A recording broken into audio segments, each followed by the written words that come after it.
Tamam. Şöyle siz de özünüzdə açın zəhmət olmasa tapşırığı yoxlama prosesinin üzərindən gedəyim və əməliyyatlarımız görün. Birinci əməliyyatımızda nə deyir? Müəssisənin bank hesabına 20.000 AZN nizamnamə kapitalı qoyulmuş. Tapşırıqda istəyir balans cədvəlini quraq və kapital və aktivlərdəki dəyişiklikləri əks etdirək. Gələk balansımıza. Maliyyə bərabərdir əslində bizim üfüqi balansımızdır. Burada həm qeydiyyatımızı aparaq, həm də hərəkətliliyi əks etdirir. Nizamnamə kapitalı qoyuluşu varsa və bu bir pul vəsaitidirsə, deməli pul vəsaiti aktiv bir şeyimizdir və aktivlərimizi balansımızda artırsa, mütləq aktivlərimizdə, debitimizdə qeyd eləməliyik. 20.000 AZN olaraq qeyd edirəm və karşılığına bank olaraq hesabımın adını yazıram. Və hansı hesabdan formalaşdı, harada əmələ gəldiyini müəyyənləşdirmək üçün bəli, kapitala gəlirəm. Kapitalı da artdığı üçün bəli, kreditinə 20.000 AZN daxil edirəm. Və hərəkətliliyimə baxıram, balansımın hərəkət tərəfi artıb, həm aktiv hesabım artıb, həm pasiv hesabım. Hər ikisi artdığına görə bu məndə aktivlərin artması əməliyyatı olaraq qeyd edilir. Bəli. Xeyr, burada bizə bank hesabına qoyulduğu üçün mən burada onu qeyd edirəm ki, sizlər, çünki digər tələbələrdə müşahidə etdim ki, burada pul vəsaiti deyiriksə, davam ediriksə, buradan müxabirləşməyə keçid edəndə onlar onu uyğunlaşdıra bilmirlər. Yəni, əməliyyatların yerini qarışdırırlar. Ona görə qarşısına yazıram ki, vərdiş olaraq bilinsin ki, aktivlərin adını qeyd edirəm ancaq. Ancaq müxabirləşmələrə keçdiyimiz zaman hər ikisini qeyd edəcəm. Ya burada bizə desəydi ki, tələbəmizdə əgər kassa hesabına qoy desəydi, ora kassa qeyd edəcəkdik. Pul bankdadır deyə bank hesabımızı qeyd edərdik. İkinci əməliyyatımızda, tapşırığımızda deyir, müəssisə 3000 AZN dəyərində avadanlıq almış və ödənişi nəqd şəkildə həyata keçirmişdir. Artıq bu prosesdə kassa istifadə olunur, çünki nağd əməliyyatın ifadəsi var. Dəyərimiz nə qədərdir? 3000 və bizə deyir ki, biz bir şey almışıq, əvəzində nağd olaraq pul vermişik. Yəni, bizdən çıxan bir vəsait var ortada. Yəni, balansımızdan bir vəsait çıxıb, vəsait haradan çıxıb? Kassamızdan. Kassa aktiv olduğu üçün qeyd edirəm və aktiv hesabın azalması kreditdə getdiyinə görə kreditinə məbləğ 3000 idi səhv etmirəmsə 3000 olaraq qeyd edirəm. Nəticəmizə baxaq görək nə deyir bizə? Deyir, müəssisə 3000 AZN dəyərində avadanlıq alıb. Avadanlıq bizim uzun müddətli aktivimizdir və bu bir dəyər itkisi deyil. Yəni, mən pulumu vermişəm, balansımda, aktivlərdə pul vəsaitim azalıb, amma bundan başqa balansıma yeni bir aktiv daxil, yeni bir çeşid daxil olub. O da nədir? Uzun müddətli aktivim olan avadanlığımdır. O zaman mən avadanlığı da balansıma əlavə etməliyəm.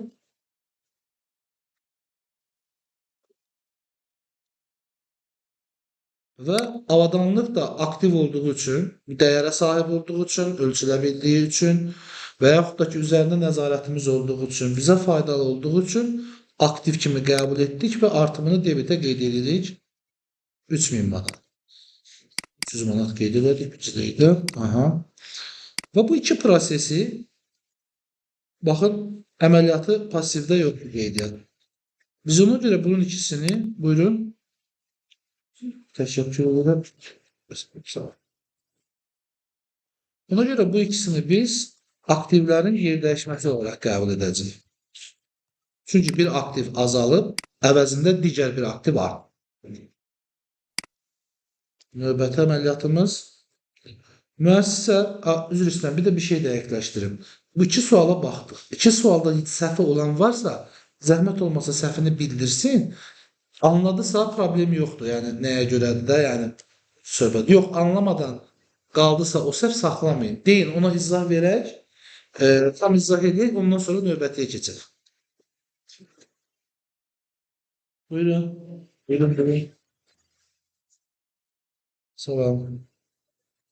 Müəssisə 1500 AZN borc almış və bu məbləği bank hesabına daxil olmuşdur. Ətizbə yenə bank deyir. Biz borc almışıq, amma banka almışıq həmin borcu. Biz əməliyyatın gerisinə baxmadan ilk öncə birinci gedəcəm bank hesabımı artıracam. Aktif hesab olduğu üçün debetdə 1500 manat. Daha sonra əməliyyatıma baxım təkrar. Borc almış deyir. Bəli, öhdəliyimiz artacaq istər-istəməz. Çünki artıq biz bir borc almışıq.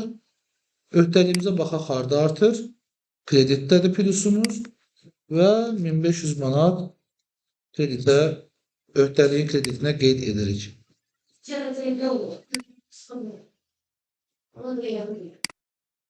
Öhdəliyin hesablarına hesabı onu qarşılamayacaq alıyor. Değil mi? Bəli, bəli, bəli. Qeyd edəcəyik. Bunun yanında Burada koyulur. buranı deyirsiniz. Bu xananı demirsiniz. Bunu demirsiniz. Ha, burada yazmayacaq. Əməliyyat şöbünə yazacaq burada. Gəlin bunu istəyirsiniz, silərim, laf narahat eləməsin sizi. Bu hesab nömrəsini silib, əvəzində bir bərabər işarəsi qoyaq. Olmadı. Aha.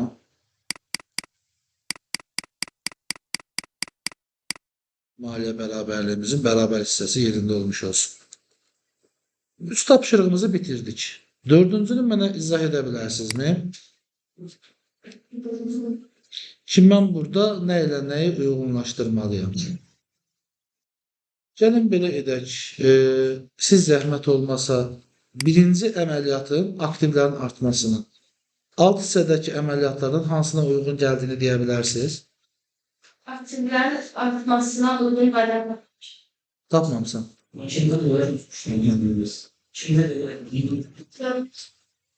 İkinci bir sualdı. O axırında sual işarəsi var, yoxsa ikinci bir nöqtə var. Tamam. Müəssisə kassadan banka 500 AZM pul köçürür. O yer dəyişmədi. Siz haqqınızı itirdiniz. Aktivlərin yer dəyişməsi getdi. Tamam. O zaman nə edək? Aktivlərin yer dəyişməsi ilə birinci əməliyyatımızı eyni rəngdə rəngləyək. Yox, bəlkə. Çox getdi. Ha, ikinci idi bu zəmin.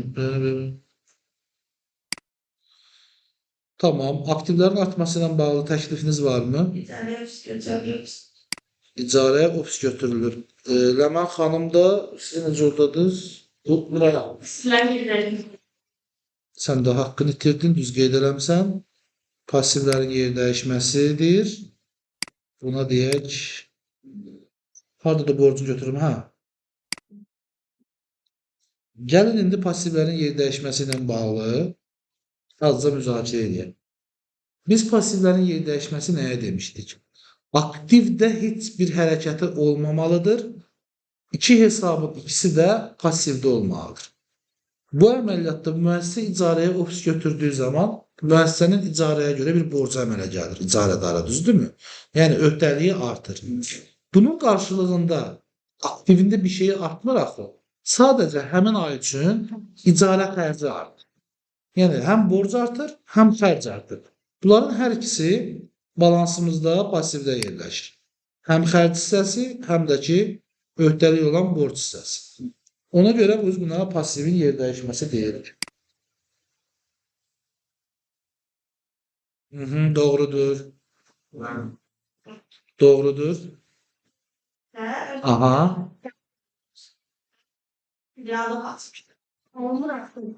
Mən sizə belə bir izah versəm, mən müəssisəyəm.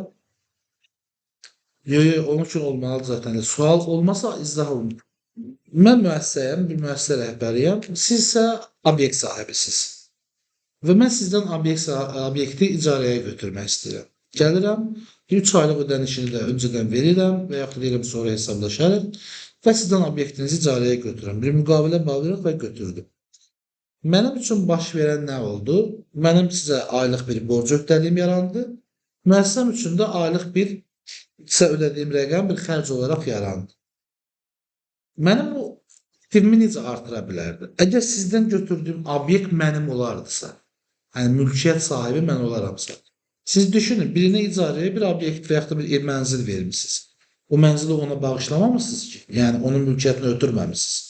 Sadəcə ona istifadə hüququ vermisiniz və onu da bir müddətləndirmisiniz. Bu müddətdən bu müddətə qədər aylıq istifadə edə bilər, aylığın qarşılığında mənə bu vəsaiti ödəməlidir. Onun üçün mənim ancaq borcum yaranır sizə və həmin borc qarşılığında olan rəqəmdə müəssisəm üçün də xərc olur. Bunun ikisi də passivdə olduğuna görə passivin yer dəyişməsi olur. Aktivin artmasını hələ də tapmamışıq. Müəssisə işçiyə 1200 AZN əmək haqqı ödəyir. Passivlərin yer dəyişməsi yeni. Xeyr. Çünki burada görünən bir kəlmə var. Ödəmə kəlməsi var.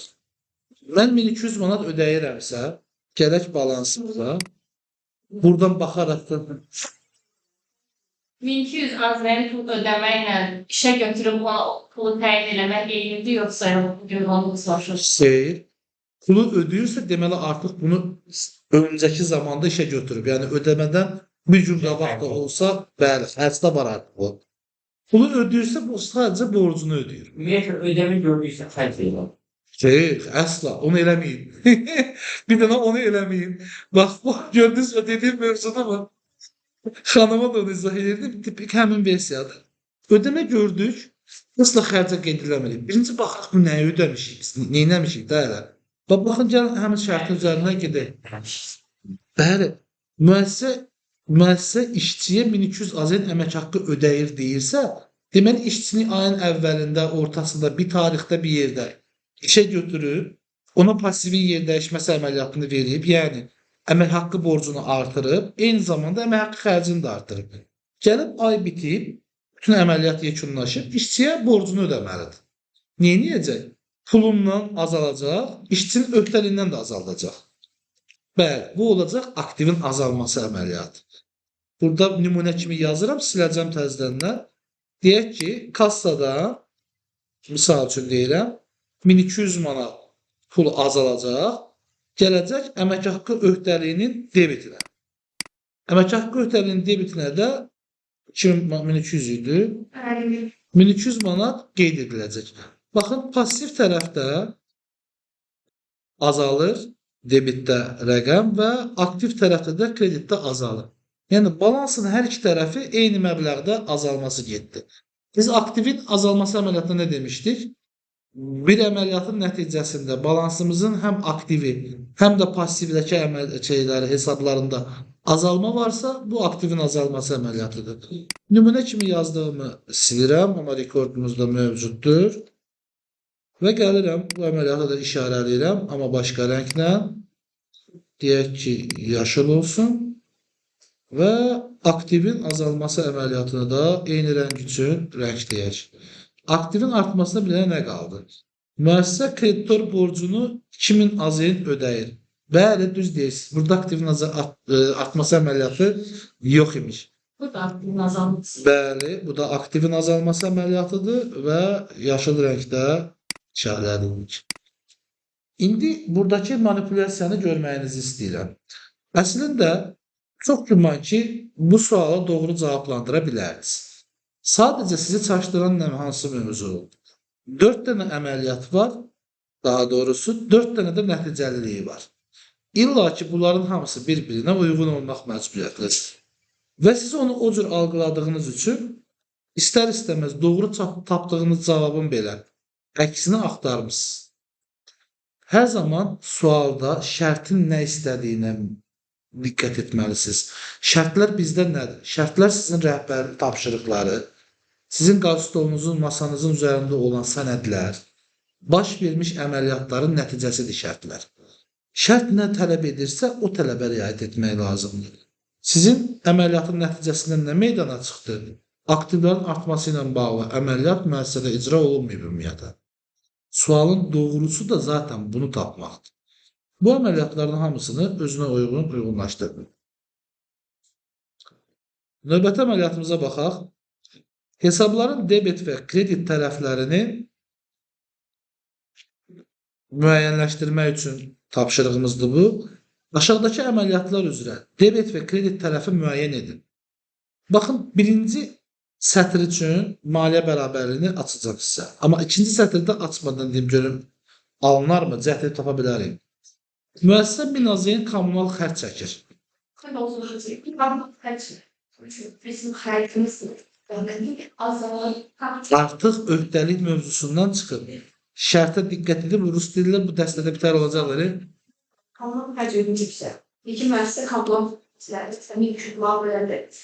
O həmin müəssisənin müstəviyi, Mən onu izah etmək istəyirəm ki, xərc ödəyirik deyirsə, pul azalıb, xərc artır. Balansda pulun azalır, passivdə xərcin artır. Aktivdə pulun azalır, xərc ödəyir deyirsə. Borc ödəyir deyirsə, deməli öhdəlik əməliyyatı var. Bayaq xanım əmək haqqıda nə oldu? Əmək haqqı borcunu ödəyir. Burada nə baş verir? Kommunal xərcini ödəyir. Gəlin belə bir mövzuya.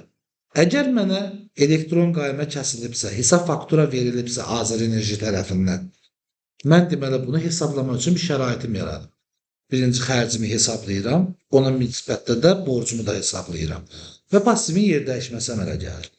Daha sonra nə baş verir? Mən xərcimi ödəmirəm. Artıq mən Azərenerji olan borcumu ödəyirəm. Pulum azalır, Azərenerji olan öhdəliyim azalır. Burada isə birbaşa kommunal xərci ödəmə var. Yəni, hər hansı bir hesablaması yoxdur. Şotçik yazılıb, ayın sonunda bu rəqəm, bu da yerində ödəməsini edibdir. O zaman debit və kredit olaraq sualınızı verin. bizə xanımın dediyi qədər, məsəl üçün, əgər o işi pulu ödəyib də şirkətdən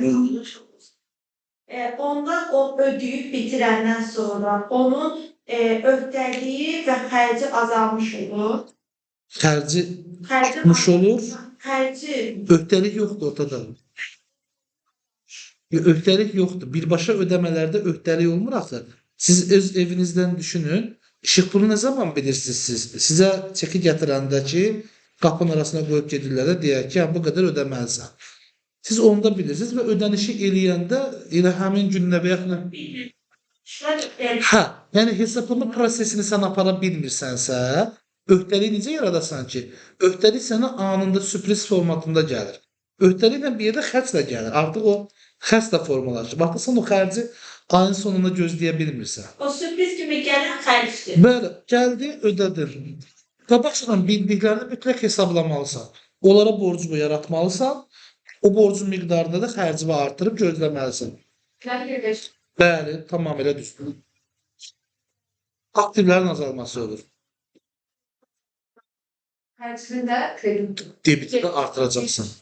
Baxın, bu ifadə sizi çaşdıra bilər. İstənilən ödəmə əməliyyatı aktivin azalması olacaq. Çünki ödəmə dedikdə aktivi azaldırıq. Ödəmə əməliyyatı aktivi azaltdıq, eyni zamanda xərci artırırıq deyəndə mən sırf xərc elementinin özünü nəzərdə tuturam. Yəni, bu hissəni nəzərdə tuturam. Amma xərcin özlüyündə bu hissəni sinib burada bir dənə minus əlavə edeyim bayaqçı kimi. Minus eləməmişəm. Əslində xərcin özü əslində şeyi azaltdığı üçün, balansı azaltdığı üçün təzədən elə bir aktivin azalması baş verir. Bir də necə demişdik? Aktiv də azalmalıdır, pasiv tərəf də azalmalıdır.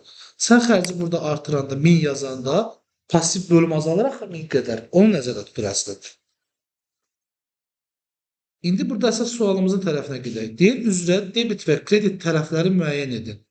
Bu əməliyyatda debitə nəyi yazacağıq, kreditə nəyi yazacağıq? Bəli, kredit tərəfə aktivi, debit tərəfə də xərci qeyd edəcəyik. Nə üçün? Çünki xərcimiz debitdə artırdı, onu debitə qeyd elədik. Pul vəsaitimiz aktivimizdə, kreditdə azalırdı bu əməliyyat üzrə, onu da kreditdə qeyd edirik. İkinci əməliyyatımızda adlandıraq. Bəyin adını necə oldu? İskəndər bəy. Zəhmət olmasa ikinci əməliyyatda siz bir adlandırmağa çalışın görək. Bir müəssisə 750 AZ-nə kompüter alıb və nəqd ödəyib. Debit tərəfə nə yaza bilərəm, kredit tərəfə nə yaza bilərəm? Və yaxud da ki, hələ birinci Günlüklerden şeyden al Əla. Bu əməliyyatı adlandırmaq istəsəm nə demək? diye demişler. Əla, super. Buyurun. Bəli, əməliyyat orada baş verdi. İstəyirsiniz mən bu əməliyyatları maliyyə bərabərinə qeyd edeyim, yəni bunların özünü.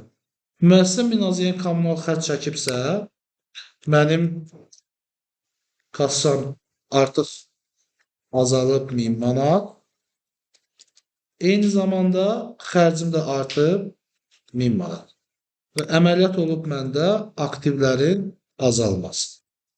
İkinci əməliyyatımız İskəndər bəydə 750 AZN kompüter alınıb və ödəniş nağd olub. O zaman da ödəniş olunduğuna görə kassam azalıb 750 manat. Eyni zamanda debitdə də 750 manat artma olub. Amma hansı hesabım? Avadanlıq hesabım yazımda buna gəlin bəlkə kompüter yazım elə daha yaxşı olar. Kompüterimiz də artıb. Bu ikisini birləşdirəcək artıq və aktivlərin yer dəyişməsi deyəcək ona. Üçüncü əməliyyatımız müəssisə 500 AZN kassadan banka köçürür. Yəni formatını dəyişir. Kassadan banka köçürürlər. Bəli. Ha, gəlin bunu belə müəyyənləşdirək. Kreditə hansını? Kreditə nəyə qeyd edəcəm? Debitə nəyə qeyd edəcəm? Cavab müəssisə 500 AZN kassadan banka köçürüb. İfadəmizi düzgünləşdirəcək ki, yadımızda saxlamaq üçün və bir əməliyyatları daha doğru mənimsəmək üçün gözəl olar. Debitə, məsələn deyirik ki, debit müəyyənləşdirdik burada nə olacaq? Bank, artan tərəf çünki o da aktivdir. Kredit nə olacaq? Kassa. Debit, bank, kredit, kassa. Bu cür desək kifayət eləyər. Çünki müxabirləşmələri də hər zaman birinci debit, sonra kredit deyəcəyinizə görə istər iş müsahibələrinizdə, istər başqa yerlərdə yadda saxlamağa da dəstək olacaq. Mən əməliyyatı başlayayım. Dedik debitə nəyə qeyd edəcəkdik? Bankı qeyd edəcəkdik. Bank. Məbləğ nə qədər idi? 500 AZN. Kreditdə isə kassa mövcud olacaq. 500 AZN. Yenə aktivlərin yer dəyişməsi əməliyyatı baş vermiş oldu. Tamam. Növbəti tapşırığımız. Təhtəl hesab şəxsi izah edim. Ləman xanım dəstə yox idi, səhv etmirəmsə. İşləyirəm, amma rəsm olmadı. Çox sevindim. Tək deyilmişik. Təhtəl hesab şəxs sizin müəssisənin əməkdaşıdır, düzdürmü? Tamam. Təhtəl hesabın ilk qanunudur. Müəssisənin əməkdaşı olmalıdır. Müəssisənin nəqd vəsaitlə, taksirin özü iştirak etmədən, rəhbərin özü iştirak etmədən hər hansı bir əməliyyatlarını, aktivləri alıb gətirmək, müəyyən xərc əməliyyatlarını ödəmək, bayaqki kimi məsəl üçün kommunalları və yaxud da digər yaranmış xərc əməliyyatlarını ödəmək, bu məbləğlər çox olmamaq şərti ilə kassadan avans olaraq məbləği götürüb, xərclənməsini edib və onunla bağlı sənədləri, müəssisəyə açıqlamaları verən şəxsdir. Təhtəl hesab şəxs. Və təhtəl hesab şəxs bir aktivdir, aktiv hesabdır. Çünki o da bizim səyyar kassamızdır, hərəkət edə bilir sadəcə. Digər əsas kassamız sabit bir yerdədir, təhtəl isə hərəkətdədir. Onun cibindəki pul da kassaya aiddir. Sadəcə onun istifadəsinin hərəkətini təhtəl elətdirir. Təhtəl hesab şəxsə 200 AZN verilib, o isə 180 AZN-ə alış edibdir və 20 AZN-i kassaya qaytarıb. Alış edibsə deyək ki, nə alsın? Ofis üçün təsərrüfat malları alsın. 180 manatlıq və 20 AZN də kassaya qaytarıbdır. Bu əməliyyat balansda və hesablarda əks elətdirin. Hesablar sizin üçün tezdir, amma balansda hərəkətimizi elətdirək. Bir şey izah edim, elə gedək. Təhtəl hesab şəxs aktiv hesabdır, doğrudur. Bu aktiv hesabla hərəkət etdirdiyi pulun daxil olub və çıxma yeri 90% kassa ilə baş verir. Təxtəli hesab şəxs kassa ilə hər hansı bir əməliyyat edirsə, mütləq aktivin yer dəyişməsi baş verir. Həm kassadan pulu götürdüyündə, həm kassaya pulu qaytardığında. Bizim birinci əməliyyatımız aktivin yer dəyişməsi olacaq. Amma Türkan xanım, deyin görək, debitə şərtə baxaraqdan, debitə hansı hesabı, kreditə hansı hesabı qeyd edəcəm? Hansı hesabdan? Hesabın adını soruşuram, nömrə soruşmuram sadəcə. Bəli, bəli. Tamam, birinci hesab olaraq. Gəlin hətta belə bir izah verim də. Hə. Birinci belə bir izah verim. Müəssisənin deyək ki, bu bölümlərdə sualı gördüyünüz zaman nəyi müəyyənləşdirməlisiniz? Ad olaraq hansı hesablar arasında əməliyyat baş verir? Aktiv hesab sənə lazımdır axı birinci qeyd edəcəyin. Baxırsan ki, təhtəl hesabla kassa arasında əməliyyat baş verir. Gəlirsən, yəni azaldacağın şey nədirsə, aktivdə hərəkəti olacaq ilk şey nədirsə, baxsa ki, ikisi də aktiv hesabdır. Alt-alta qeyd elə. Misal üçün, kassa. İkinci əməliyyatın isə nə olacaq? Təhtəl olacaq. Baxırıq, kassa hesabımız, davam eləyək. Kassa hesabı 200 manatdan gedir söhbət. İlk əməliyyatımız odur. İndi burada kassanın qabağında da debit kredit var, təhtəlində. Kassanın debit kreditini mi qeyd edəcəm? Harada qeyd edəcəm mən? Şərtə baxaraq demək zəhmət olmasa. Biraz sualı çaşdıracağım. 180 sonra qayıdır. Debitində. Çalış əməliyyatı bir-bir bitir. Birini bitir, nəticələndir, o birisine keçir. Tamam, əla. 200 manat idi, düzdürmü? Aktivlərin debitində artır nə? 180 manat təxtə. 200.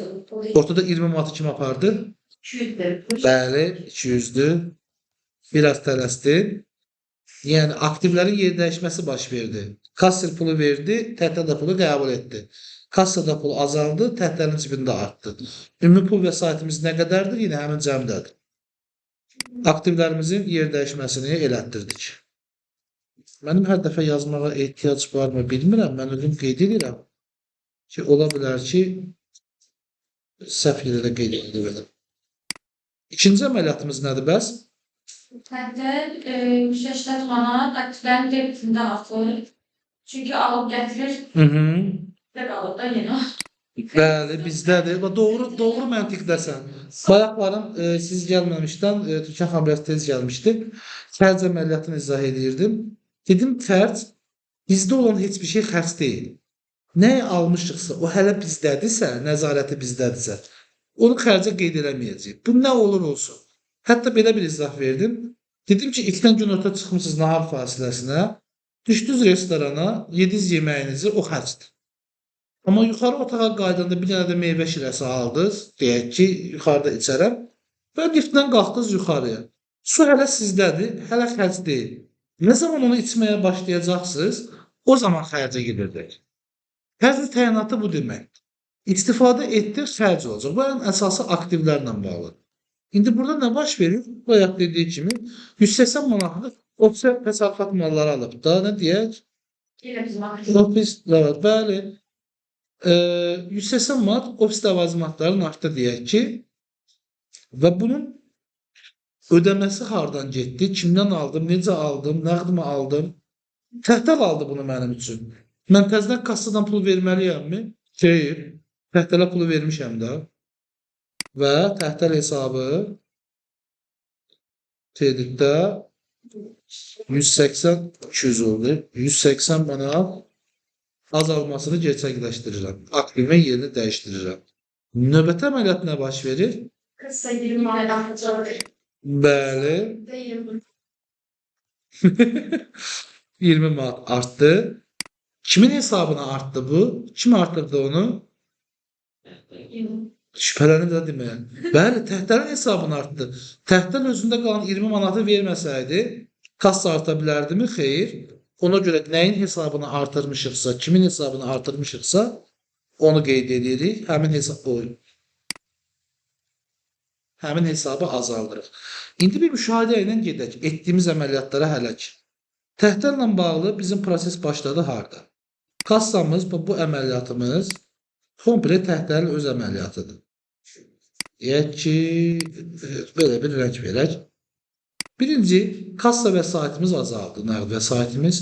Biz onun yerini dəyişdirdik, təhdərə verdik. Bizdə pul vəsaiti azaldığı üçün, yəni aktiv hesabımız azaldığı üçün kreditə, digər bir aktiv hesabımız artdığı üçün onu da debitə qeyd elədik. Digər artırdığımız hesabdakı təhdər bizim üçün əməliyyat apara biləcək şəxs olduğuna görə həmin təhdərə bir sifariş verdik ki, səndəki 200 manatdan bizə ofisə lazım olan şeyləri al gətir. Bu da getdi bazara, çekini verdi, pulunu ödədi, çekini aldı və 180 manatlıq alış-verişlə gəldi. 180 manatlıq alış-verişlə gəlibsə təhdər və mənə 180 manatlıq çeki təqdim etmirsə, mən bura 180 yaza bilmərəm. Bura yazdığım 180, yəni sizin şərtinizdə gördüyünüz haradadır sual? Bu 180 manatlıq hissə sənədlə təsdiq olunan hissədir. Yəni məhsulun özü ilə yox. Məhsul buradadır, yəni biz bilmirik. Yəni alış-verişdə iştirak etməmiş. Amma təhdər edib, təhdər oradan gətirdiyi sənədlə bizə sübut etməlidir ki, 180 manatlıq alış-veriş edib. Yəni avans hesabat təqdim etməlidir. Ona görə də biz həmin rəqəmi qəbul etdik və nə oldu? Həmin vəsaiti təhdərin hesabından azaltdıq. Niyə? Həm məhsulla gəlir, həm də əlində çeki var. Deyir, bunu məndəki puldan çıxır. Biz nə etdik? Ondakı pulu harada artırmışdıq debitdə, azalmasını da etdik kreditdə və ödənişi azaltdıq. Daha sonra baxıram ki, 200 manat vermişəm, 180 manatlıq çek verib, 20 manat, deyir, buyurun, bu da 20 manat adımdan çıxın zəhmət olmasa və verir, adımdan çıxır. İndi sizə məntiqlə, iş təcrübəniz əsasında bir sual. Təhdər hesab şəxs kassirdən nə almalıdır? Nəyi tələb etməlidir? Bəli, tamamilə doğrudur. Kassa mədaxil orderinin qəbzini tələb etməlidir. Təhdər hesabsız deyək ki, sabah təhdər hesab sizsiz və yaxud da ki, kassa tərəfində siz varsınız.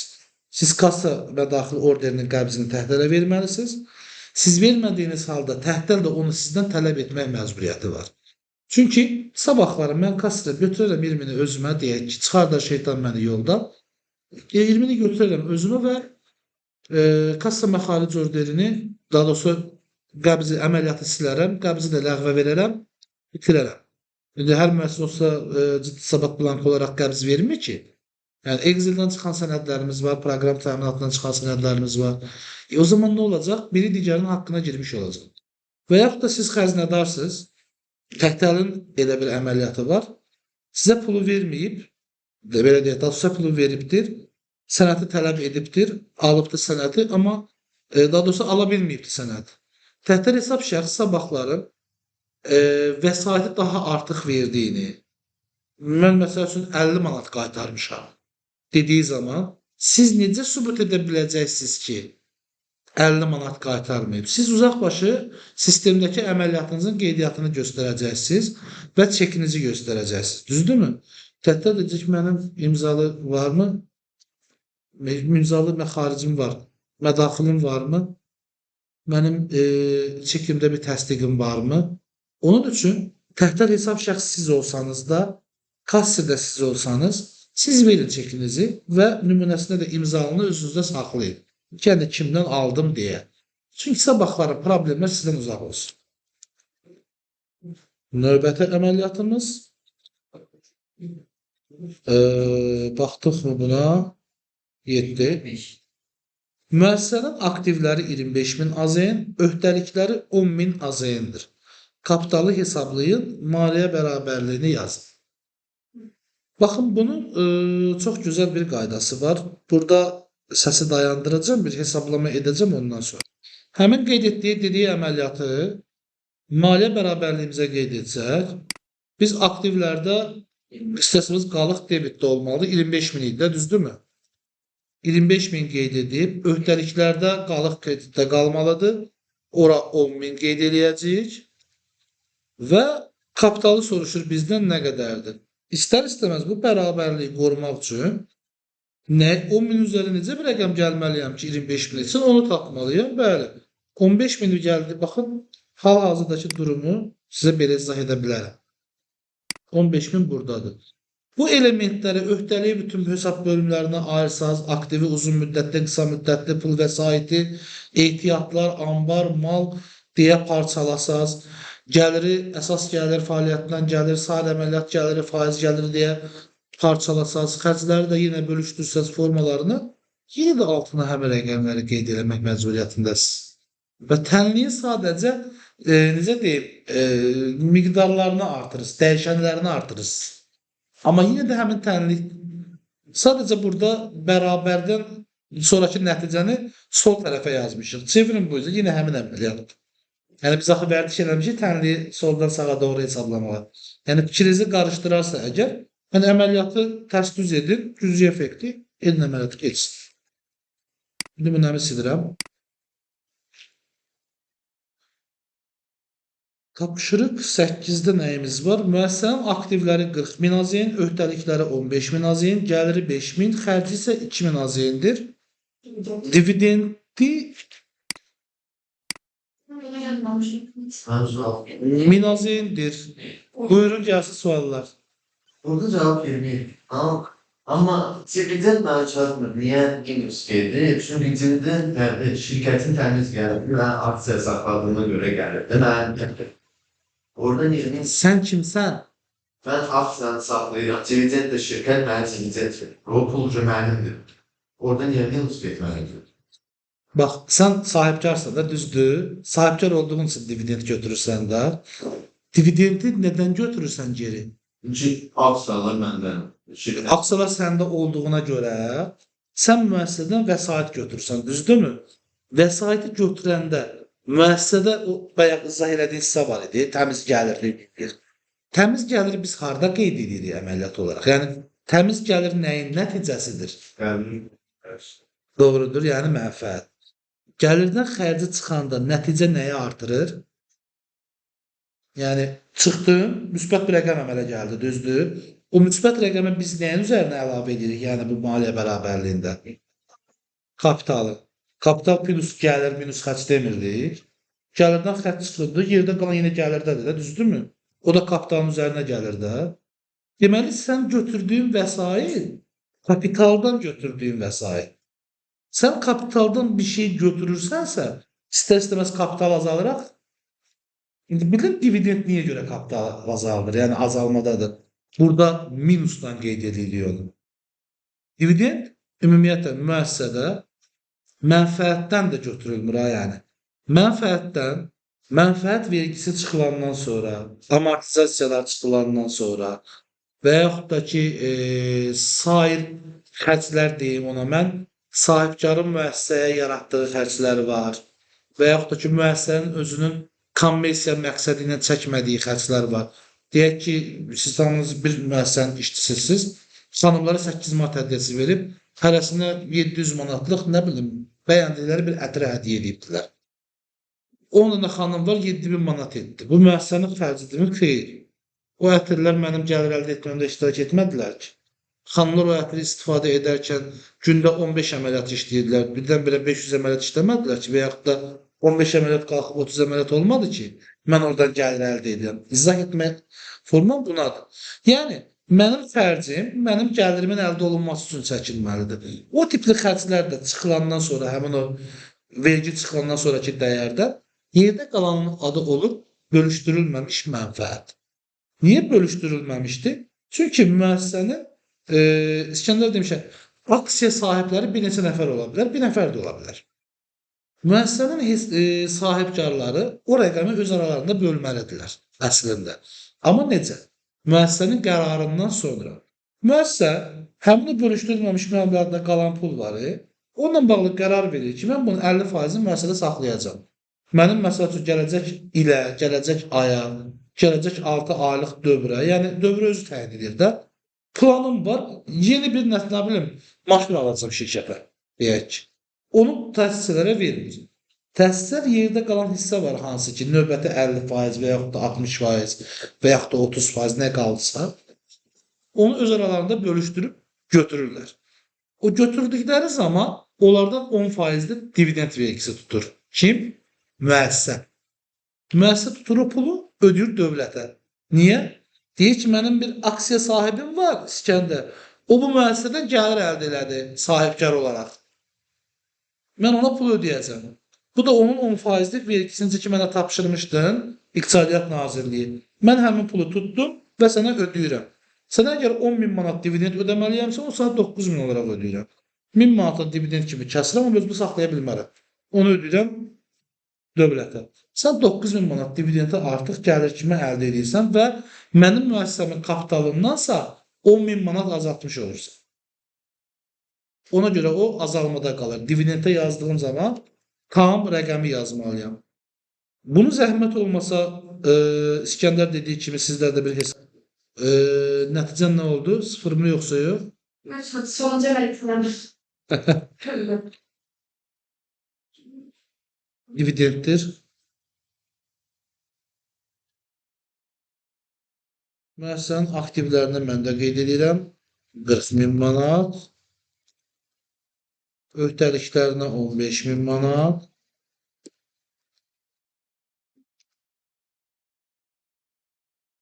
Kapitalına nə qədər deyib bizdə? Yox, gəlirə deyib 5.000. Gəlirə deyib 5.000 manat. Xərcə 2.000. Dividend 1000. Ben fikrim bilmeyin. Niyə ki? Atlatmıyorum çünkü bilmiyorum. Sizdə 27.000 almışdı. 23 Ağustos'tan 23. 23 düzdür. 23 oldu. 70. Söyleyeyim. Buyurun. Daha Amerika'dan gelen o şekilde kapital. Bir şeyler gelecek. Dışarı sayar. Evet. Sadece dividend göstərir. Bence cədvəldə onu debitlərdə, müsbətlərdə yazmalıyım. Çünki sən bunu kreditlərdə yazsaydın, bu üstəgəli plusa çevirəcəkdi. Yəni minus olacaqdı və bu üstəgəli plusa çevirəcəkdi. Minus. Hə. Dividend də eyni təyinatda və onlar da gəlib elə bir gəlirin üstünə gələcəkdilər. Gəliri artıracaqdılar, gəlirdə kapitalı artıracaqdı. Və xərcimiz kapitalı artırmış olacaqdı. Bütün əməliyyatlar sağ. Nümunəni silirəm və bir 5 dəqiqə fasilə eləyəyim. Fikrimiz toparlayaq və təzədən davam. Tamam. Deməli, 8-ci tapşırığı etdik. Növbəti əməliyyatlar dəyişir təzədən. Birinci tapşırığa gəlirik yenə. 2500 yen dəyərində mal almış və ödənişi kreditor borc kimi qeydə almışdır. Öhdəliyi artır. Kreditor dediğimiz şey bizim borçlarımız kimlərəsə, debitor dediğimiz şey bizə olan borçlar. Yəni biz kiməsə bir şey ya borç vermişik, ya satmışıq, hələ qarşılığını almamışıq. Deməli aktivlərimi artıracağım 2500. Bəli, aktivin debitinə 2500. Öhdəliyi kreditlerden çıkıyor. 2500. İndi sən dedin, o zaman aktivin debitindəki şeyin adını da dinən qeyd edeyim. Bize Aktivin debitində adlandırmaya nə yazım? Adı nədir bunun? yer kısmı bu faizler olur. Yox, qaçdan ki götürməsən. Malı niyə avadanlığa qeyd edirik? Biri dəmirdir, biri alıb sata biləcəyimiz şeydir, biri bizdə qalan bir şey. Mal qeyd edəcək. Baxın, müəssisə 2500 AZN dəyərində mal alıb deyir. Zaten mal elə qısa müddətli aktivdir. Bəli, mal kimi qeyd edək də. Nə alıb da onu qeyd edək də. Tamam. Tapşırıq 2. Aktivin artmasıyla Müəssisə kasadan 1000 AZN bank hesabına pul köçürmüşdür. Nehirde şu olabilir. Bəli.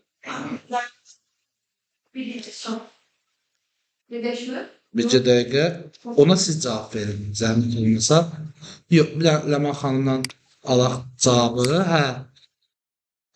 Ləman xanım, 2500 manat aktivim artdı. Düzdürmü? Plusa qeyd edək. 2500-də öhdəliyim artdı passivlərdə. Yəni balansımın bərabərliyin həm sol tərəfi artdı, yəni aktivi, həm də Güzel olmuş. pasivi artdı. Görmüş. Bəli, tamamilə düz. Siz həmin mövzudakı bölüm var, hissə var ha. Həmin yeri bir neçə dəfə üzərindən keçin zəhmət olmasa. Ha. Ben gidiyorum. Yox, biz də elə oradaydıq. Xam yaxşı qeyd elədi, döndük geri.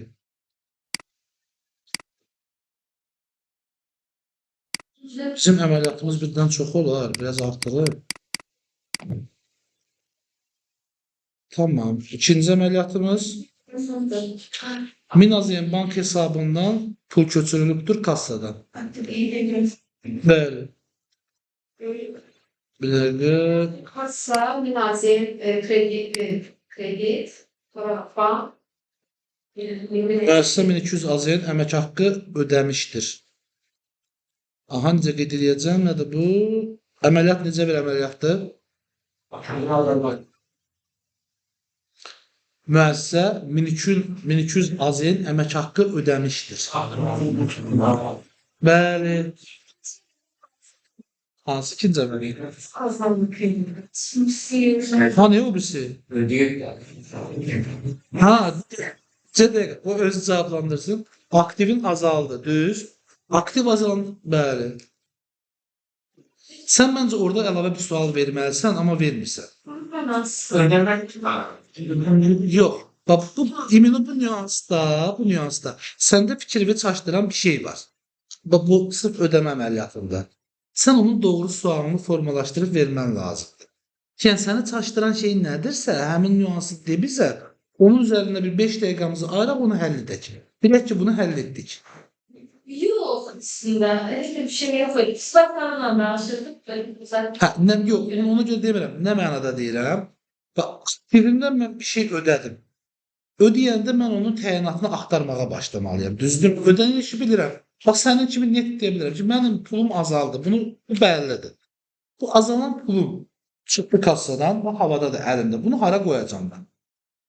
Qoyacağım yer mənim, onu ya stolun masanın üstünə qoyacam, ya sizə verəcəm, ya zibil qabına atacam, fərqi yoxdur. Amma illa ki, mən bu pulu bir şey eləməliyəm, əlimdə saxlaya bilmərəm ki, biz nə dedik? Əməliyyatı 2 yerdə qeyd eləməliyik. Baxın, rəqəm nə qədər idi? 200. Kassa 1200 manata azaltdım. Düzdürmü? 1200 manata yazacağım yerlər bəllidir. Ya aktivin debitinə yazacağım, ya öhdəliyin debitinə yazacağım, ya kapitalın debitinə yazacağım. Yəni getdiyi yerləri deyirəm, ya gəlirin debitinə yazacağım, ya da ki xərcin debitinə yazacağım. Yəni aktivim əgər mənim kreditdədirsə, növbəti əməliyyat mütləq debiti olmalıdır. Amma haranın debiti olmalıdır? Aktivin mi debiti olmalıdır? Nə zaman aktivin debiti ola bilər? Bu pulun əvəzinə mənə başqa aktiv gələrsə, nə zaman öhdəliyin debiti ola bilər? Mən hansısa borclarımı ödəyirəmsə, nə zaman kapitalın debiti olar? Bəs mən hər hansı bir müəssisədən vəsait çıxışı sahibkara tərəf olarsa, sahibkara ödəniş edərəmsə, bəs gəlirimin debiti nə zaman olar? Mən bir satış eləmişəm, amma o satışa görə pul qaytarmalıyam geriyə. O zaman ola bilər. Ki, bu əməliyyatı çox nadir görürsünüz.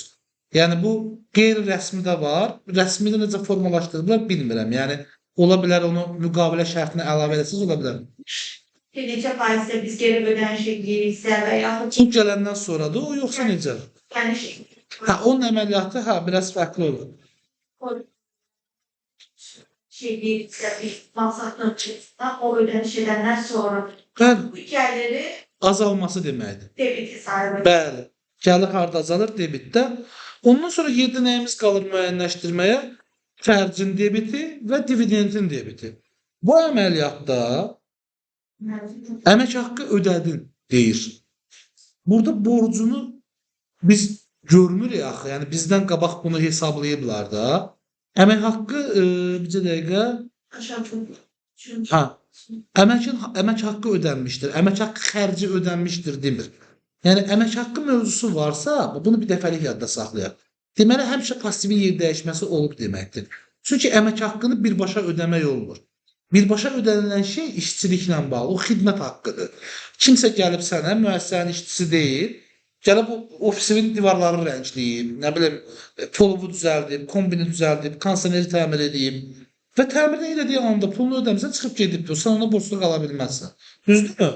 Bunu birbaşa xərcə yaza bilərsən və adı əmək haqqı deyil o. Xidmət haqqı olaraq yazacaqsın. Amma əmək haqqı deyirəmsə, deməli bu işçi məndə əmək müqaviləsində mövcuddur. Mənim hər ay buna stabil belə olmasa bir öhdəliyim yaranmalıdır. Öhdəliyim olmayanda da ödəniş edə bilmərəm. Elədiyim təqdirdə, yəni işçiyə borcum olmadan ona ödəniş edirəmsə, bəli, bu əmək haqqının avansı olacaq artıq. Bu avans olacaq. Ona görə bu əməliyyat birbaşa öhdəliyin azalması olacaq. Yəni pulum çıxacaq kreditdə, hara gedəcək? Əmək haqqı borcunun debitinə, bəli, öhdəliyin debitinə 1200 AZN. Və nə olacaq əməliyyat? Adı nə olacaq? Aktivin azalması, artması, azalması. Niyə? Mən onu fikirləşməliyim, heç fikirləşmirəm. Pulum azalıbsa və o təzədən mənə aktiv kimi geri dönməyibsə, aktivimin azalmasıdır. Balansın pasiv tərəfində hara gedirsə getsin. Aktivin azalması əməliyyatı baş verdi. Tamam.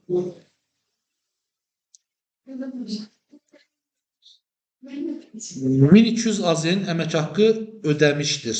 Bunu dedik. Bunu dedik. Hemen düz qoymamışıq. Necə yəni? Bir dəqiqə. Xərc elədikdə Xərcə gedib bu. Baxın sizə bir dənə də bir şey izah edim. Əlbəttə köhtəlik yazdı. Siz işçisizdə düzdür. Əmək haqqının öhdəliyini debitinə yazdı. Azaltdım. Baxın, öhdəliyi azaltdım. Çəkmədiniz. Yox. Baxın, harada göstər. Burada göstər. İşçi götürüb 1200 AZN. Hələ ödəməyib olanda Bir dəqiqə o mövzunu çəkimdən həll edəcək. Bir dəfəlik həll edəcək. Şərt də sizi çaşdıran.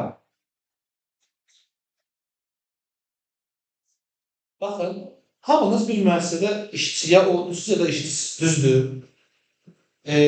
Biz işə düzəlmişik ayın 1-i. 01 noyabrda düzəldi işə. Və sizə əmək haqqı təyin edədilər 1200 manat. Daha doğrusu 1200 manat etmədilər də, sizə çatacaq olan əmək haqqı 1200 manat. Burada hamımız razıyıq. Və sizlərdən biri o müəssisənin mühasibidir. Sizi işə götürüblər və ona da məlumat verirlər ki, 1200 manatlıq əlavə bir öhdəliyimiz yaranır. Mühasib sizə nə etməlidir? Öhdəliyin artırılır. Yəni, əmək haqqı cədvəlində öhdəliyin artırmalıdır. Yazılır bura öhdəlik. Nə qədər artıracaq? 1200 manat. Yaxşı, bu öhdəliyin artırdı. Bu mühasib fikirləşməyəcək ki, bu öhdəliyini neynəyəcək, o öhdəlik buna nə verəcək? Aktiv verməyəcək. Düzdürmü? Və balansının digər şeylərin bir əməliyyatı da verməyəcək. İstər-istəmə götürüb xərcini də artıracaq. Bircə dəqiqə 1200 manat. Xərcini də artırdı 1200 manat. Amma hansı tarix üçün artırdı xərcini 1200 manat? Bugünkü, yox. Ayın biri 12-ci ay. 1200 ay sonra. 12-ci ay. Bəli, ayın 1-i 01-12 2025 üçün xərci artırdı. Amma niyə? Çünki pulu onda ödülür. Pul ondan onda çıxır. Allah'ım yok. Yok. Pulu ödemeyin. Ödemeni karıştırmayın. Xahiş ederim. Hələ ödeme eləməyib ki. Hələ ayın biri. Bence bu şirkətin olmalıdır. Maaşı ayın 15'i ödəyəcək. Və siz xərc ancaq ondan çıxanda xərc olaraq görürsünüz. Yox. Mən deyirəm ki, gəlir də xərcdə ödəndiyi zaman deyil. Baş verdiyi zaman qeydiyyatını aparırıq biz. Hansı ay etdik biz? Noyabr ayını, düzdür? Bu xərcin artırmasını sizin qeyd edədiyiniz dekabr ayı var, yəni 2025. Orada ödəyə bilər. Amma rəqəmin özünü tanıdığı yer, yazdığı yer ayın 1-dən noyabr ayı deyək ki 30-undandır. 30 noyabr olması lazım. Niyə? Çünki siz noyabr ayı ərzində iş görmüsünüz. Noyabr ayının ərzində gördüyünüz işə görə gəlir qazanılıbdır. Dekabra görə qazanılmayıb ki. Düzdür? Hələ dekabrda işləyəsiz daha sonra qazanılacaq. Düzdürmü? Siz noyabr ayında işlədiyinizə görə bu xərc noyabr ayının xərcidir. Bu əmək haqqı xərci noyabr ayının xərcidir. Mən sizə bu 1200 manatı yanvarda ödəyəcəm. Dekabrın 20-sində ödəyəcəm ki, bayrama alışveriş edəcəm. Və yaxud da ki, ödəmişəm. Bank hesabında sərəncam var idi. Ödəyə bilməmişəm. Buradakı da elə bir əməliyyatdır. Sənə deyir ki, sadəcə əmək haqqı ödənilir. Sən o zaman nə edəcəksən?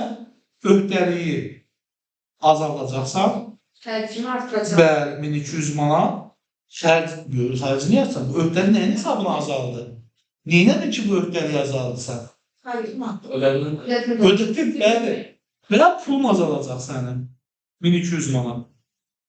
Yəni, bu azalan pul sənin noyabr ayının öhdəliyini bağlayacaq, borcunu. Zaten xərc olaraq sən onu noyabrda tanımısan onsuz da. Və gəlirdə də çıxmısan. Mənfəət sənə hesablayırsan. Baxın, belə bir şey deyək də.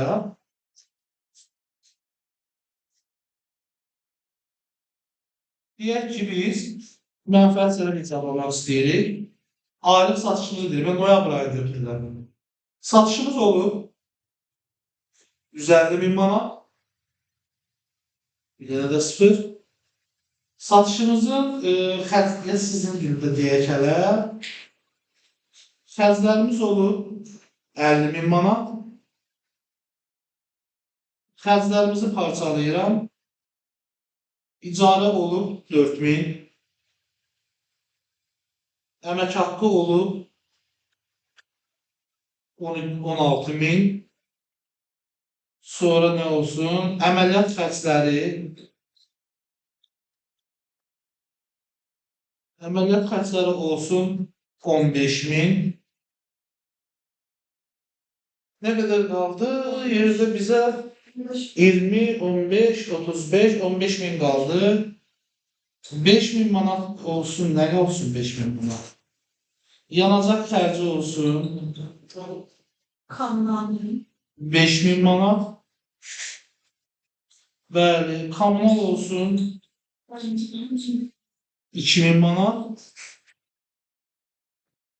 Və bir dəqiqə. Nə qədərimiz pul qaldı?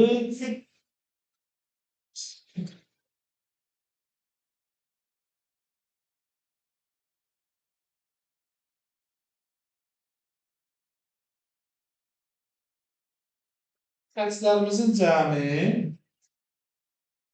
etdi 50.000 manat.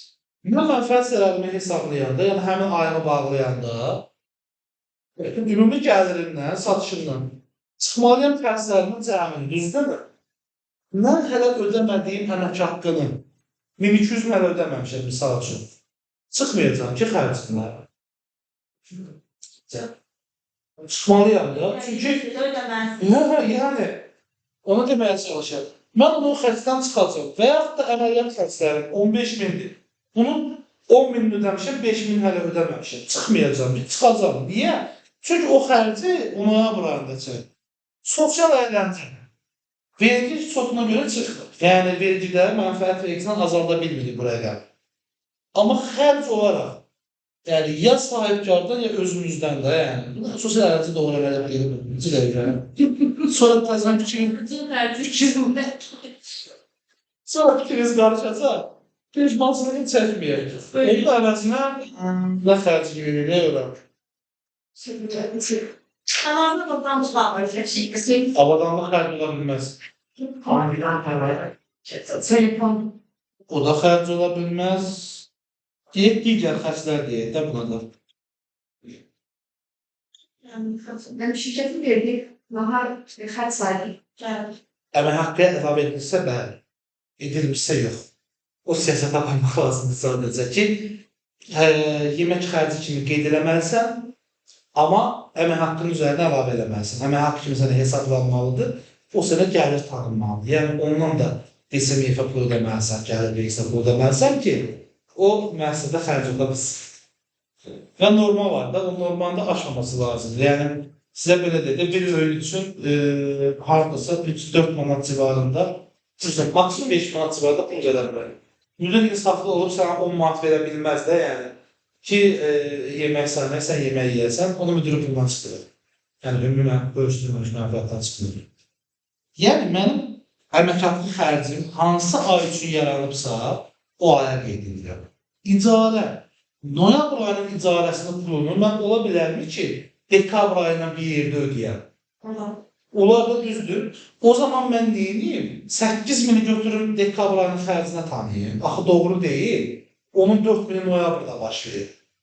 Noyabra görə olan. Burada da, yəni həm əməliyyatda da, əmək haqqı dediyimiz məhfumat elə bir şeydir ki, icarə də, əmək haqqı da varsa zaten belə bir qayda müqavilən sənin bu öhdəliyin stabil olaraq yaranır deməkdir. Burada isə şərtdə bizdə nə deyir? Hara getdi o? Bəli. Deyir ki, müəssisə 1200 azyen əmək haqqını ödəyibdir, ödəmişdir yəni. Bunun hesablamasını qabaqçı aylarda və yaxud da bir gün öncəsində, ondan qabaqçı tarixində veribdir. Veribdirsə əgər, deməli xərcini də tanıyıb, borcunu da tanıyıb. Mənə düşən sadəcə onun borcunu ödəməkdir. İndiki tarixdə mən onun borcunu ödəyirəm sadəcə. Ümid edirəm bir 50% olsa xərc borc anlayışı anlaşılmış olur. Hə, bəs əməliyyat necə bir əməliyyat oldu? Bəli, ödəmə var deyə aktivin azalması. Müəssisə icarəyə ofis götürmüşdür, lakin ödəniş edilməmişdir. Allah getirdi, sual elə. Bəli, burada nə baş verir? Öhdəlik artır. Başqa nə artır? Binanı bizə verirlər. Hədiyyə edirlər ki, al sizin olsun, nədən? Xərc artır. Pasivlərin yerdəyişməsi. Bəli, pasivlərin yer dəyişməsi olur. Binanı götürdü icarəyə, icarə borcumuz yarandı, bəli, öhdəliyimiz yarandı. Eyni öhdəlik məbləği qədər də xərcimiz yarandı. Xərcimdən.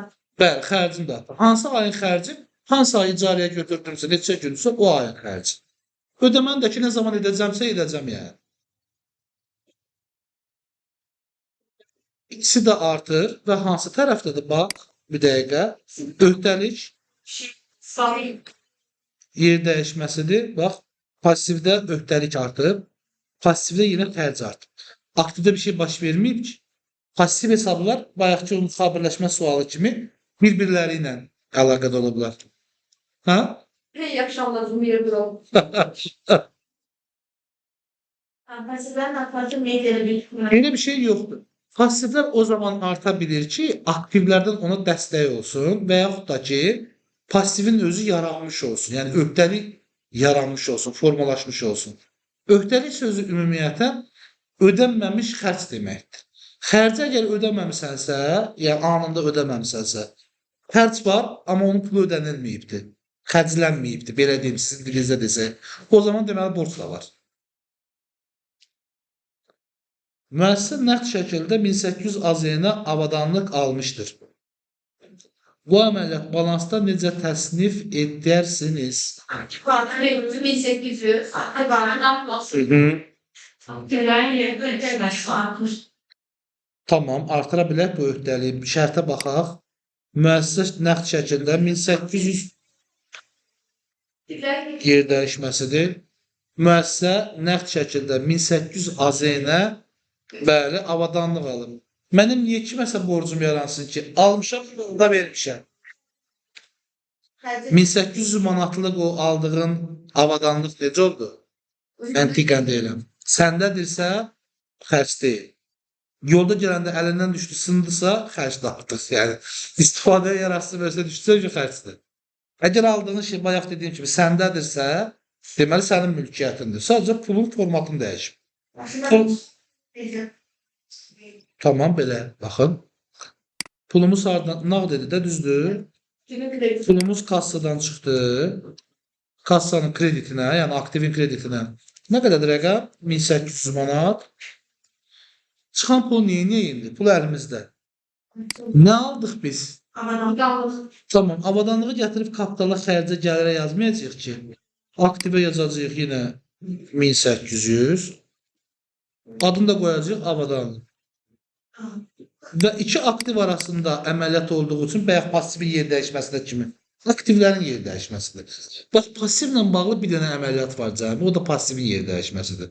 Qalan bütün əməliyyatlar aktivin adı ilə bağlıdır. Aktivin artması, azalması, yer dəyişməsi. Pasiv sadəcə yerini dəyişə bilir. Başqa heç bir şey eləmir. Daha sonra deyin görün bura nəsə qeyd eləmisiniz? Bu əməliyyat işləmisiniz? Hava. Hani sən dedin, birinci əməliyyatı dedə mənə zəhmət olmasa, necə qeyd eləmisən? Sən. Debet aktif 10.000, kapital kredit 10.000. İnsafsız. Belə dinəndə zəhmət olmasa, debit aktivdə nəyin 10.000 artırmışsan, nə olduğunu da dinən mənə. Al. Bax, debitdə bank 10.000. Oy. Kreditdə nə? Nizamlı. Bəli.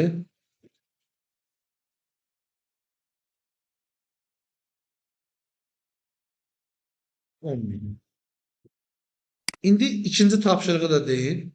Debet bank. Bank. Milyon. Müəssisə kassadan banka pul verirsə, bəli, bankın debiti artır. Debit bank 1500. Kasa. Kassa Kredit 1500. 1500. Burada dayanıram indi. Buradakı iki əməliyyatı təzədən maliyyə bərabərliyinə də baxmaq istəyirəm. Görüm, eyni nəticəni verirmi? Burada yazdığımız sözlər doğrudurmu? Birinci tapşırıqda banka hara qeyd eləmişik? Debetə. Gəlirik. Həqiqətən də debetdə artmalı idi. Çünki pulu banka qoymuşduq. Şərt nə deyirdi? Müəssisə bank hesabına 10.000 AZ nizamnamə kapitalı qoyub. Bankı 10.000 artırıram. Bank. Və onun nəyin hesabına artdığını müəyyənləşdirməliyəm. Nizamnamə kapitalı qoyuluşunu. Yəni, sahibkar qoyubdur bu 10.000-i. Və sahibkar mənim müştərim deyil, bir şey deyil ki, aktivdən gəlsin. Mənə borc vermir. Bəli, kapital olduğuna görə kapitalı artırıram 10.000. Və bu da ilkin əməliyyat olduğuna görə buna deyirəm nizamnamə kapitalı. Və baxıram, həqiqətən nizamnamə kapitalı kreditdə olur. Debetdə isə bank olur. Növbəti əməliyyatımızda da yenə aktivin yer dəyişməsidir. Artan tərəfi debetə, azalan tərəfi kreditə qeyd elədik. Üçüncü əməliyyatımız Debitə avadanlıq. birinci yazıb sonra baxacağım. Avadanlıq nə qədər? 2000 manat. Milyon. Ağım Excel-ə gedir. Kreditdə nədir 2000 manat olan? Nə? Pul. Hardan çıxıb pul? Ve sas. Soruşacağım. Siz deyənə qədər soruşacağım. Pul hardan çıxıb? Şərti oxuyun da, nə olar ki? Ne şekilde kasadan. Bəli. Kassa 2000.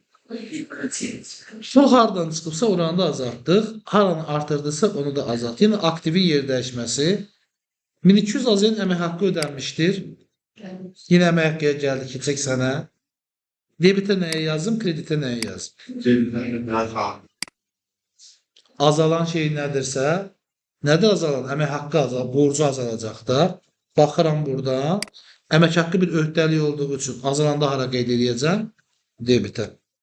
Gəlirəm debitə, əmək haqqını qeyd edirəm. 1200 manat. Nəyin hesabına azaldı bu?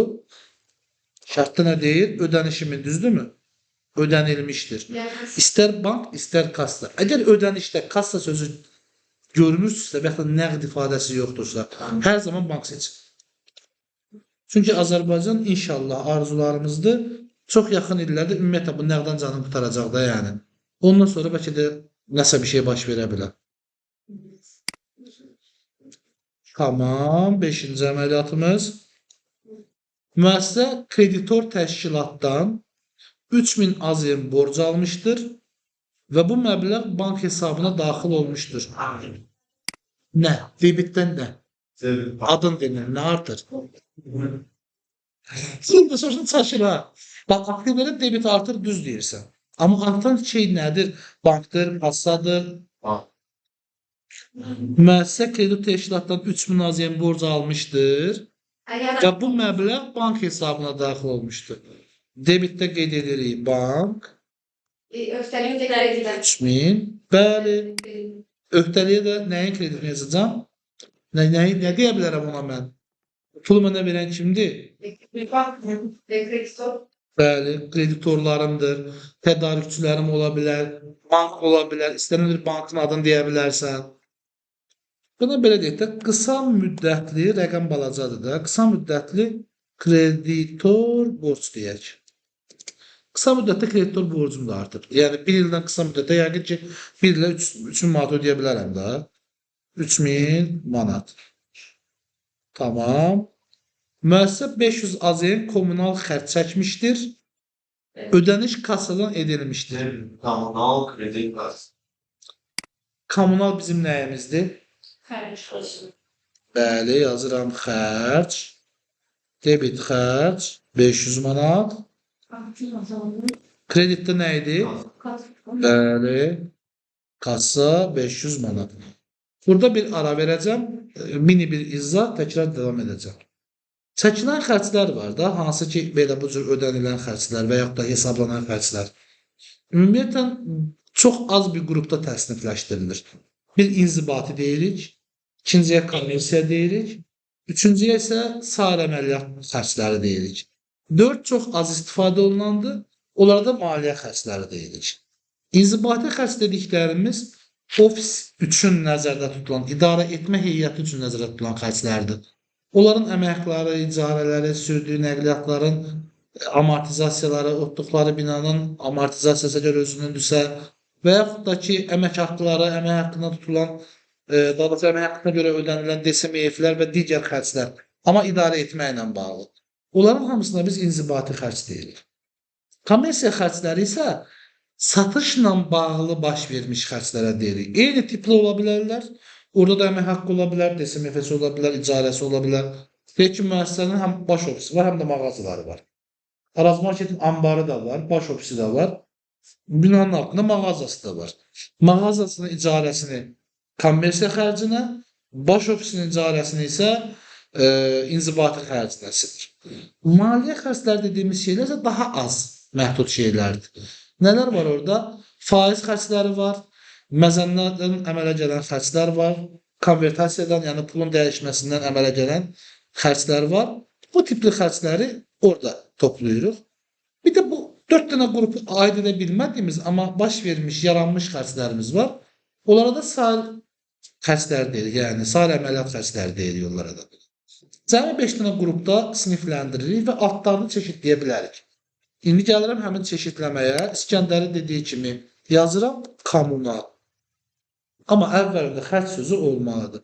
Bu kommunal, mağazamın kommunalıdırsa buna kommersiya xərci, yox, ofisimin kommunalıdırsa buna inzibati xərc deyəcəm. Bu formada davam edəcəm. Təhdər hesab şəxsə 300 AZN vəsait verilmişdir. debit sənədi düşün.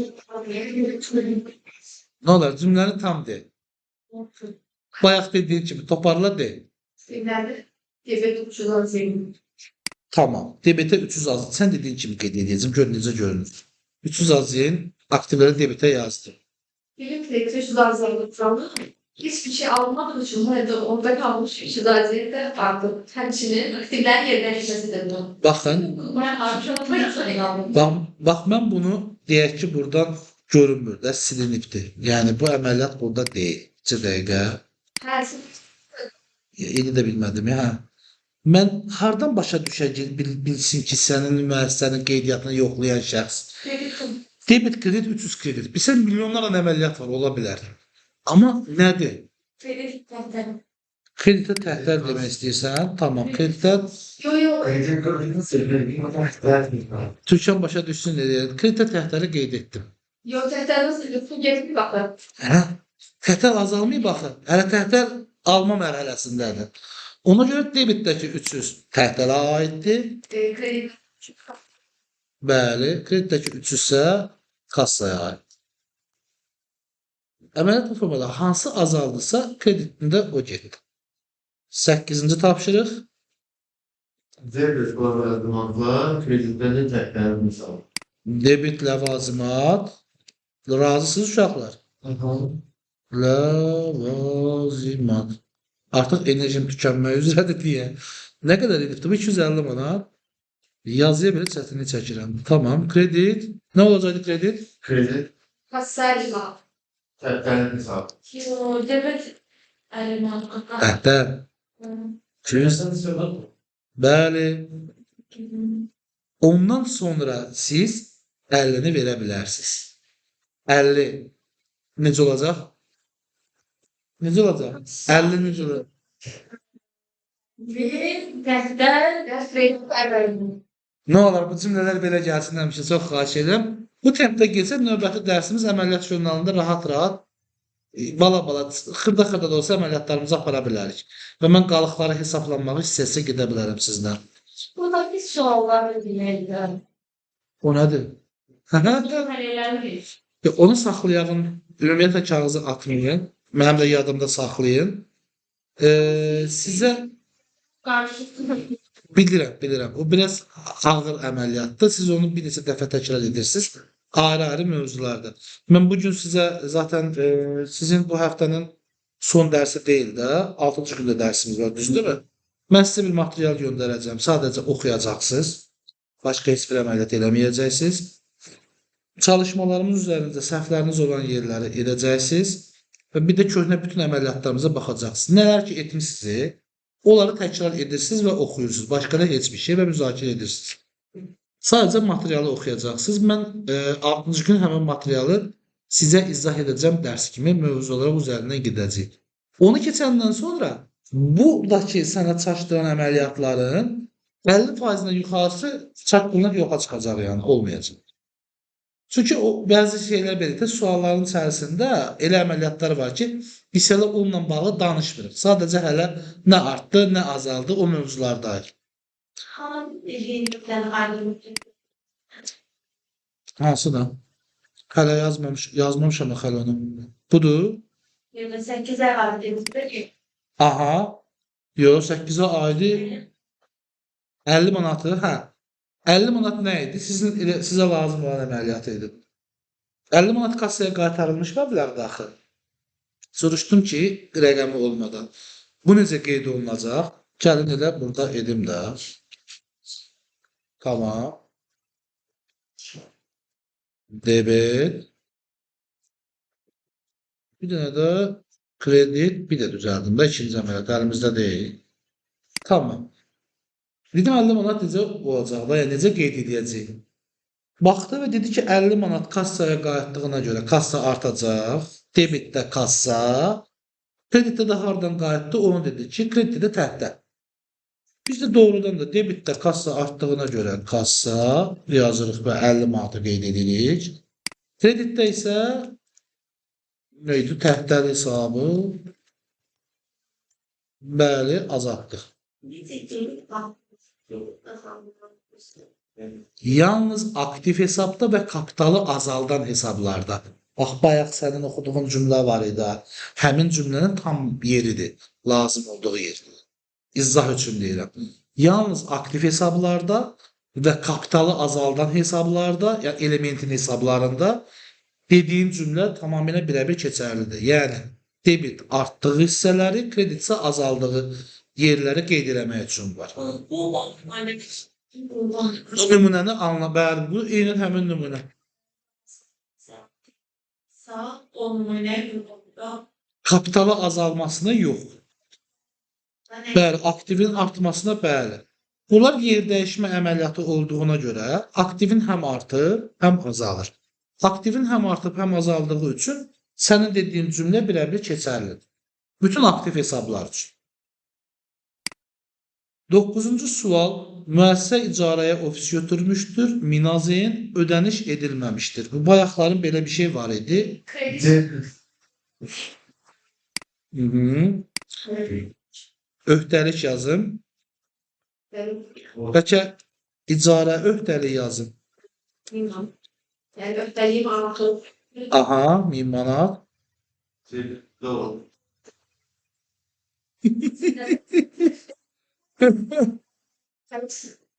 Bəli, nə xərcdir?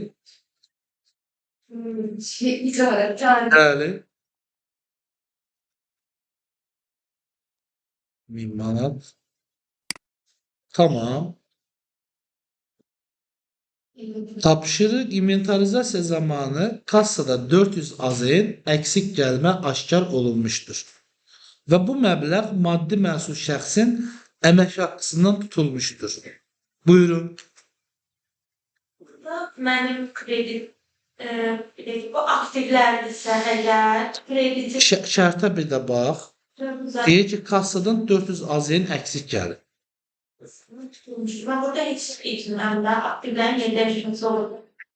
Çünki krediti mənim demək istədiyim odur ki, yəni əmək haqqı- Tələsmə, fikri formalaşdır. Mən əskiyimi Əmək haqqı sənin nəyin idi? tutulmuş. Oradan bir şey tutmusansa, əmək haqqının başına nə iş gəlir? Artıb yoxsa azalıb? Öhdəliyim azalır. Tamam, öhdəliyin azalması üçün onu harda qeyd eləməlisən ki, onun azalması olsun? Öhdəliyi Göstərə bilərəm. bütündə Tamam. O zaman biz bu məntiqlə deyə bilərik ki, siz əmək haqqı öhdəliyini debitə yazmalısınız. bəli, debitdə öhdəliyim azalır. Daha az ödəyəcəm. Bəli, daha az ödəyəcəksən. Sonrasına başla düşünməyə, səsini düşünməyə.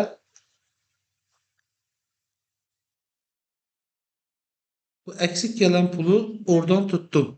Yəni tutulmanın hesablamasını yazdın. Amma hələ pulu sənə verməyib də, yəni şunu hələ ödəməyib. Amma həm öhdəliyi azaltmısan. Kreditdə Kassa aktiv hesab olduğuna görə kreditdə yazanda nə olacaq?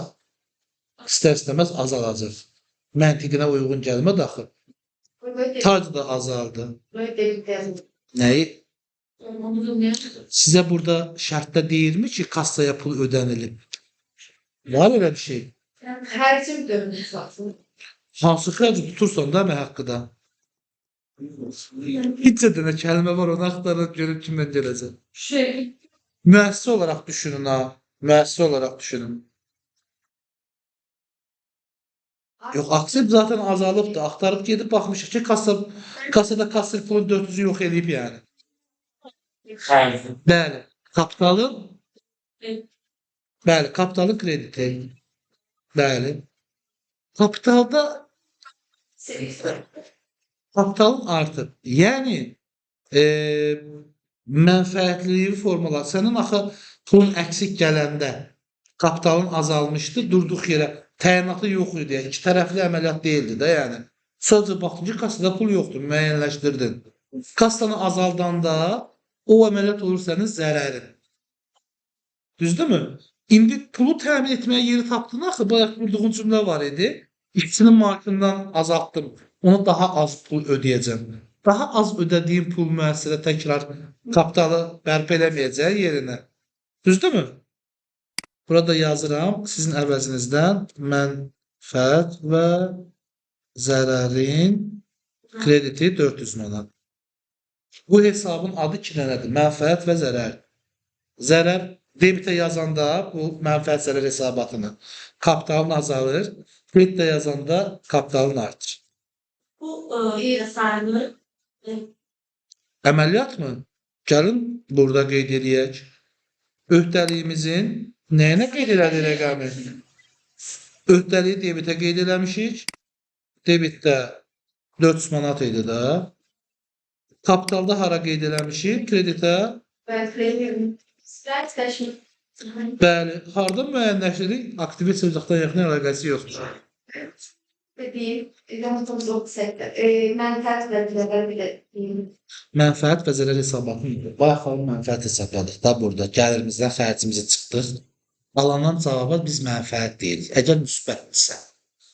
Mənfidirsə ona zərər deyirik. 150 min satış etmişik lövhədə, düzdür? Əgər xərcimiz 155 min olarsa, müəssisə 5 min zərərdə olmalı. Yəni, mənfəət və zərər hesabının debitində 5 min olması lazımdır. Yox, indiki halda Bizim 50 min xərcimiz var, 150 min də satışımız var. Ortadakı fərq nə qədərdir? Müsbət 100. O zaman kreditdə mənfəət müsbət 100 min olmaq lazımdır. Satışımız 150 bin olub, xərclərimiz də 50 bindir. Okey, onun altında biz burada müsbətdəyik. Amma Müsbətdə sənsə hesab mənfəətdir və kreditlərdir. maya dəyərini çıxartmamışamsa, bəlkə çıxartdığım, xərclədiyim məhsul üçün maya dəyəri daha çox olur. Mən siz çaşmayasınız deyə ora SMMD-ni qeyd eləmədim, satılmış məhsulun maya dəyəri. Götdüm onu xərc kimi qeyd elədim ki, fikriniz dolaşmasın. Sən də məni ora çəkdin. Mən öz məhsul. Amma ümumiyyətən belədir, yəni nəzərinizdə saxlayın. SMMD dediyimiz şey satılmış məhsulun maya dəyəridir. Səndə bir istehsal prosesi getdiyinə görə MMD də əmələ gəlir, malın maya dəyəri. Malın maya dəyəri satışdan öncə formalaşdığına görə bu xərcləri sən yazsan da, yazmasan da ona təsir edə bilmir. Zaten həmin şeyi satdığına görə o satışın xərcində birbaşa iştirak eləmək məcburiyyətindədir. Yəni SMMD-də. Hə. Yox, 150 min mən net satışımı bu xərclər də sənin maya dəyərində iştirak edən xərclərdir. Sadəcə bura material falan yazmamışıq, başqa şeylər yazmamışıq. Tamam, bu qədər.